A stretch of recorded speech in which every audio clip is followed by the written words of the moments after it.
Red Bull deliberately won't make a car with a wider operating window or easier setup. Let's talk about this and much more now.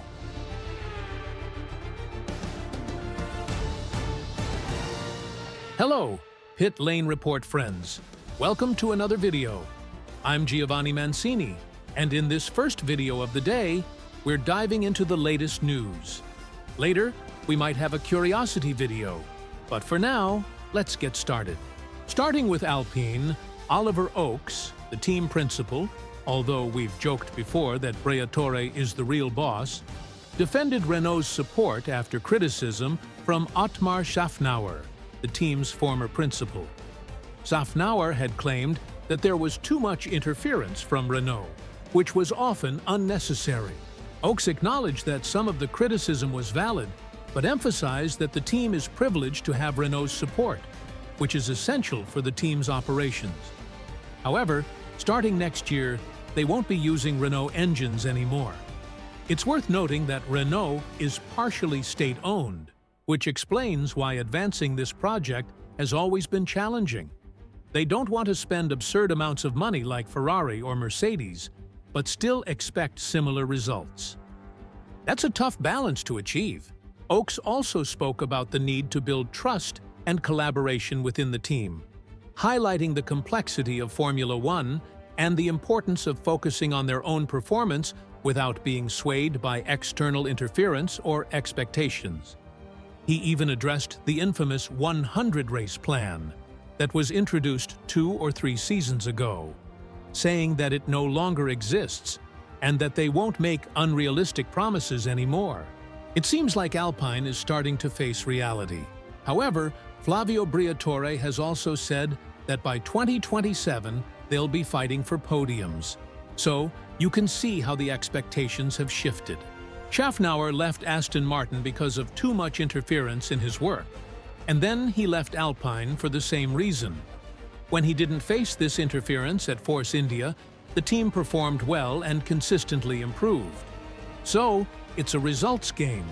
People will use the outcomes to justify one side or the other. For now, Szafnauer has much more credibility than Oliver Oakes, or anyone else who's been at Alpine during this period of stagnation. I don't doubt that Renault's interference has been significant and disruptive. It'll be interesting to see how this interference evolves next year when they're no longer using Renault engines. As I always say, Alpine is a team that thrives on promises but rarely delivers. We'll have to wait and see what happens. Carlos Sainz and Williams are in a honeymoon phase, constantly praising each other. Sainz is being seen as the team's savior. We've already made 2 videos about this, but now we have Sainz's perspective on Williams. He says he chose Williams because he believes in their long-term project, James Vowles's leadership, and the motivated, enthusiastic environment he observed at the end of last season. Sainz was impressed by the dedication of the Williams team, even though they faced significant challenges in 2024. We remember the financial struggles, mechanics working overnight to fix cars, and other issues. Despite all that, Sainz sees the team's optimism as a positive sign. Of course, Williams became an option for Sainz because the bigger teams didn't want him. Mercedes said he didn't fit their profile, as they wanted to give Antonelli a chance. Red Bull didn't want to pair Sainz with Verstappen again, given the tension they had at Toro Rosso. So, the top teams closed their doors, leaving Sainz with Alpine and Williams as his main options. I have to agree with Sainz that James Vowles seems to be the most capable leader Williams has had in years. Looking at Williams' history, Vowles appears to be a modern leader with a winning mindset. He came from a dominant Mercedes team, so he knows what it takes to succeed and what needs to improve. Williams has been lagging behind in processes, mentality, and overall management, so this is a step in the right direction. However, Sainz isn't a young driver. He's not 20 years old. If he's thinking about fighting for titles with Williams, it's a long-term gamble. Williams has already said they won't be thinking about titles until 2030 or later. So, for Sainz, Williams is more of a stepping stone than a team where he'll fight for championships. Unless, of course, Williams surprises everyone with an incredible car under the next regulations. Now, let's move on to our main story, which is about Red Bull and a rather curious decision. We know there's been public criticism from Helmut Marko about the car's operating window last year. Red Bull struggled a lot with this issue. However, Pierre Wache, who is now effectively in charge of Red Bull's technical direction, stated that they won't focus on making a car with a wider operating window or one that's easier to set up. Why? Because that would mean sacrificing speed. This is interesting because it's the exact opposite of what they did at the end of last season. When their updates didn't work, they reverted to a slightly slower car that operated better within its setup window.